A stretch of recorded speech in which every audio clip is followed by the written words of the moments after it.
I got my groceries, went out and got into my car, and this man come walking between the cars, and it was kind of a misty morning, and he said that someone had just scammed him out of $500, a taxi driver, and dropped him off and said he'd be back to pick him up, and he didn't know where he was at or how to get anywhere because he just had flown in from Africa, and that he had gotten a large inheritance, and but he had to distribute money to the needy, hungry people before he could get his portion of the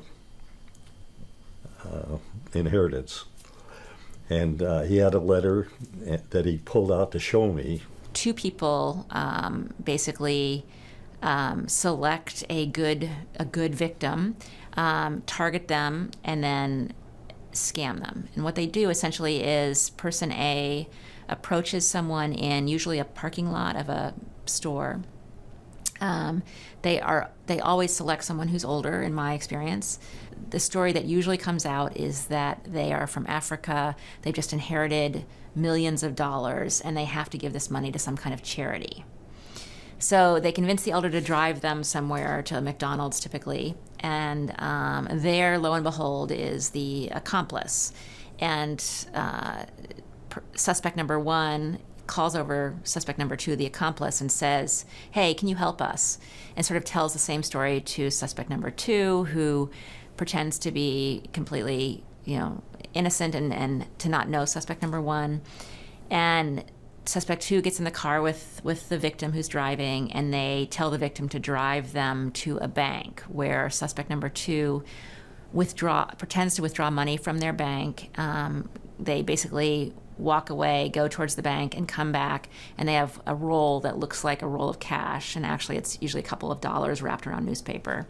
They show it to the victim, and the purpose of this is so that the suspect number one can be sure of the other's trustworthiness. So the idea is suspect two has shown that he's trustworthy by getting this cash, and then he comes back, hands it to the perpetrator, to suspect one, and then walks away for a while. And so suspect one then supposedly understands that this is a trustworthy person who can help them donate this money to charity. So then they both turn to the victim and say, "How about you? Can you basically show that you're trustworthy?"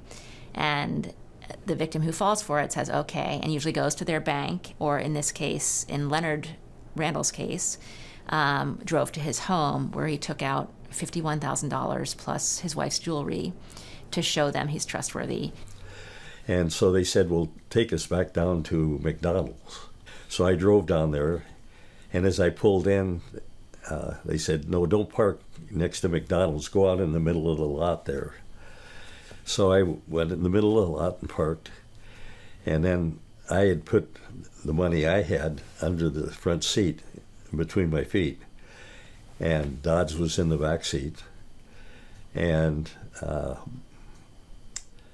so they were talking, and they wanted to take a walk around the lot, one of us, to show that we could trust them, or they could trust us, that no one would be stealing money there. And I said, "No, I stay with the money." And so the guy in the back seat said something, and I turned to respond to him.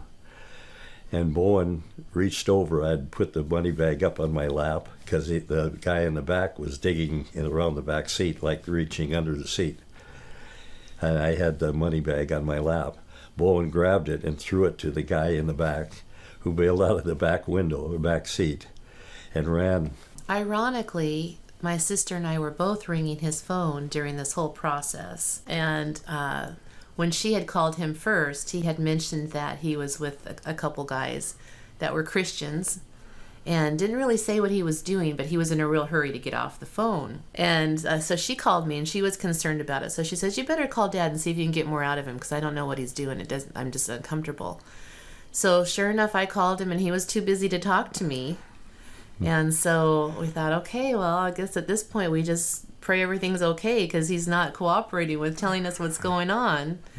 And unfortunately, not long after that, we got the call, each of us, that he was pretty devastated, that we better sit down because he had something to tell us. And Your father's being stupid in public. I think I said something like that. yeah, yeah. And at first I thought he was joking because my dad has pretty good sense of discernment, and he's always, taught us of all the things to be aware of. But during that time in his life, he had just gone on a new medication, maybe 2 months prior to that, and not only taking what was prescribed to him, but double dosing. And we were not keeping tabs on that with him.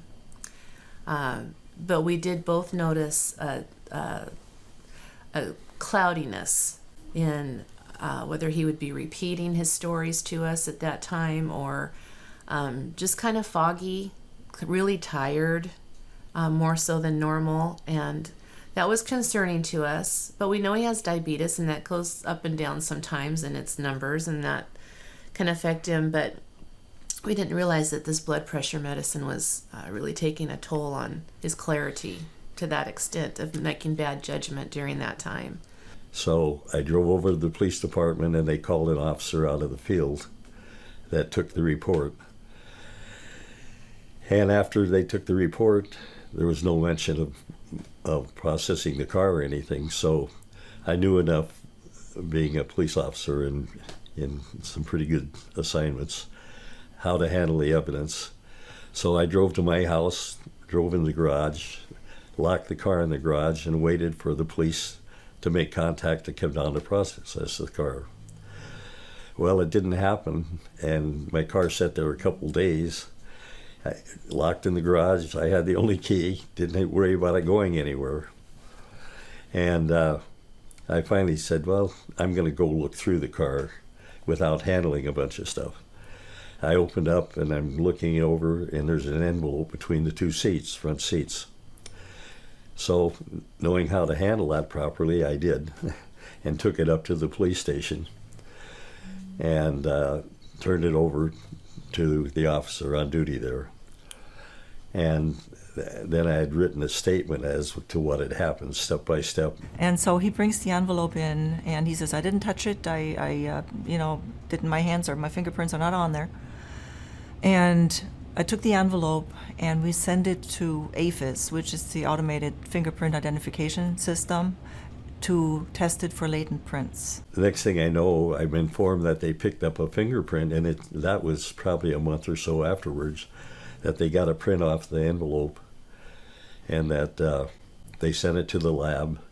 The lab identified the person it belonged to, who was in Louisiana, and they arrested him, and he was on his way back to Seattle. So I was elated. My dad's always had a really kind heart and has always been in it to help people. We'll be driving down the road, and he'll see a guy down on his luck, and he'll pull over and give him some money, or he'll have a bottle of water in his car, and he'll offer that to him on a hot day. I mean, he just has a heart of gold. He loves people. And when they used the story that it was to help other people, I mean, they had him at that. I mean, that was where his heart was on that. So, of course, he was going to listen to what they had to say because he wanted to be out there helping people.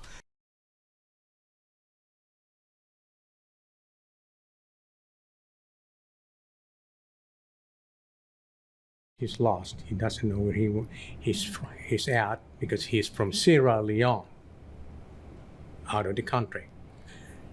And then he said, can you talk to my lawyer? And I said, no, I'm going to pull out. And he kept on insisting. He handed me his cell phone, and so I spoke to this whatever is not. And I end up the telephone, he said, what's that guy doing there? He's a diabetic, and he needs some food. Can you bring him to McDonald's?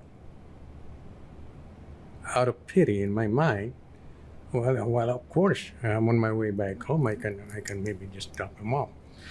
McDonald's. And then while I was talking on that cell phone, he went around in front of my car and opened my passenger side door and got in without me inviting him.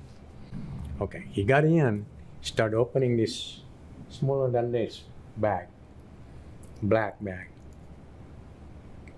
Pulled out two buns, a bundle of $100 outside. I don't know what's inside. Said, I got 200,000 here. I inherited it from my doctor uncle who works at Swedish hospital. If you can help me dispose this first $100,000, I will also get more money from whatever is in that written will. 4 or 5 days before this happened, I got a letter from my church asking for more donations to keep up with their deficits. Oh, this is a good time to help the church. I might be able to help my church. At the same time, some sickly nephews and nieces in the Philippines, I might send them part of my 10,000 money. Before we drove to my bank, we made a pact like brotherhood pact. We Sierra Leone's hand, my hand, and James' hand. So like a praying brotherhood, like trust each other. The Sierra Leone guy started to pray with foreign or strange, fast expressions like that. But that's okay. My turn. It's your turn, Mr. Leo.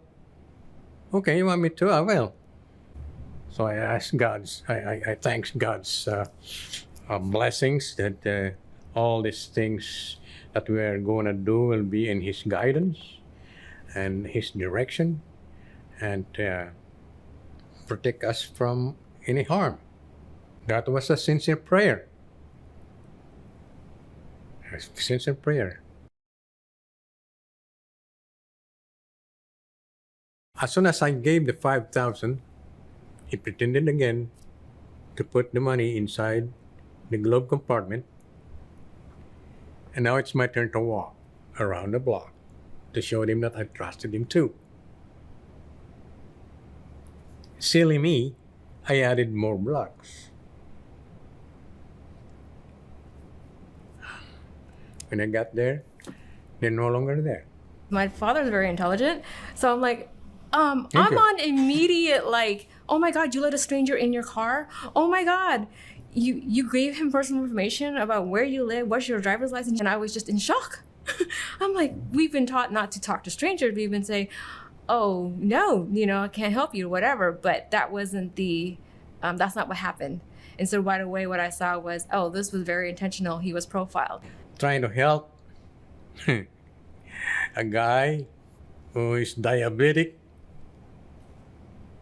wanting to feed him. That was all my intention. So I saw my parents work really hard to put this money aside, and to have that completely taken away and being violated to the point of probably never having a recovery from that. It's devastating. It's devastating for the whole family. At least we knew he had a buffer if any emergency ever came up, that he would be able to handle it. I talked a lot to Mr. Randall and the family and said, what's most important to you guys with this prosecution? What would you like most to see him go to prison for a long time? Would you like most to try to get your money back? What's the most important thing to you? And they said, we want to get Leonard's money back if we possibly can. So based on that, I created a tiered recommendation for Mr. Bowens, essentially incentivizing his repaying as much restitution as he could come up with prior to the sentencing hearing, so that hopefully he would bring some or a lot of money with him to the sentencing hearing to repay Leonard. And what I've learned as of yesterday is that he's come up with $2,000, which is almost nothing compared to what Leonard lost. So I will not be reducing my recommendation at all, unless he comes up with more before the sentencing hearing today. We are asking the state or the court to follow the state's recommendation. This was a case where Mr. Randall was clearly targeted because of his age. The defendant's actions were cruel, they were heartless. He was taking advantage of Mr. Randall for his kindness and because of his age. And for that, we think this exceptional sentence is very appropriate. Thank you. When I talked to the investigator, I think she said, you know, we're going to follow up with your dad and do another walkthrough with the photos. She called me back later after that appointment and confirmed that my dad was able to identify the correct one, and that's when they made their move.